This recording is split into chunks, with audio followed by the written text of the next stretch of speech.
I have to get a message across. I will not tolerate immoral behavior in my office. Welcome back to Sunday Square Off. That was Joe Arpaio, then a 60-year-old Arizonan, retired from a long career in law enforcement, running for his first term as Maricopa County Sheriff in 1992. That comment about morality in Arpaio's office would be contradicted by many of the events over the next 24 years. Those events captured in the new book, Driving While Brown, Sheriff Joe Arpaio versus the Latino Resistance.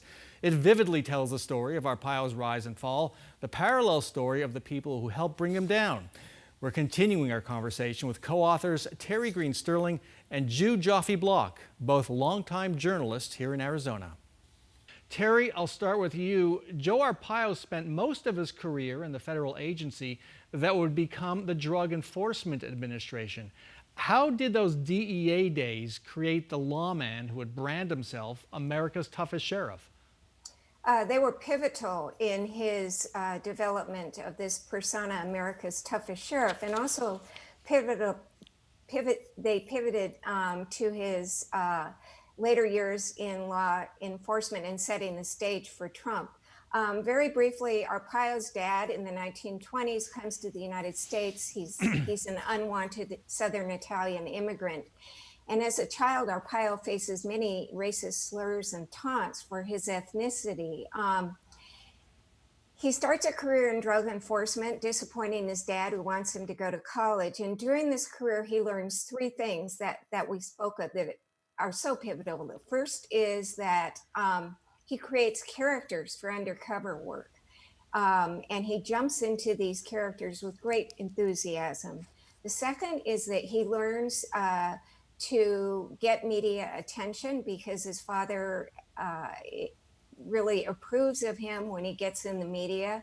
And the third is he develops a fondness for conspiracies that will later be seen in his charging of judges and in his birtherism as well. Affinity for the, I was just going to say his affinity for the birther theory. And so those three things really set the stage for not only Arpaio's time in office, but for the Trump presidency, because Trump sees how successful Arpaio is with these methods. One of his great successes was his humiliation of inmates, his celebrating bad treatment of inmates, chain gangs, pink underwear, feeding them bologna sandwiches. The more he did that, the more popular he became. Why was that so politically appealing? It struck a chord at the time that he ran for office. Being an astute politician, he knew that Americans were afraid of there was a crime wave going on, and Arizonans were terrified of crime. So he he humiliated inmates in many ways, in my view, but this struck a chord with those who were fearful of crime and didn't understand the jail system. And Jude, you interviewed many of those people, supporters of Arpaio who go back to 1992, 30 years. What did they see in the man? Well, I think that, what we heard from his supporters was that they felt like he really understood their concerns and they trusted him and they appreciated what he was doing. Some of them expressed, fear that an infinite amount of immigrants would come across the border and that there wouldn't be opportunities for Americans. Others had personal experience of losing jobs or having lower wages because they felt that unauthorized immigrants had come and were competing with them. So we heard a lot of these economic concerns and a real appreciation for what Arpaio was doing from them. And some of those fans, did not continue with him, and others did. And still to this day, he still has people who consider him a hero and an icon. And we saw that at Donald Trump rallies. When he walks in, the crowd parts. He is still a conquering hero. Was still a conquering hero, even after his criminal contempt finding and verdict and the pardon.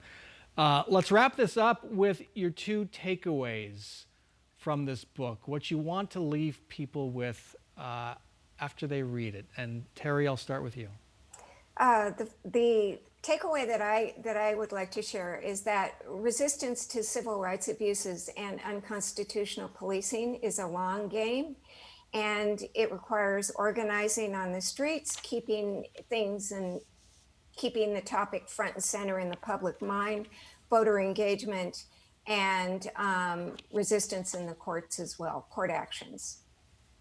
And Jude, Joffe Block, your takeaway.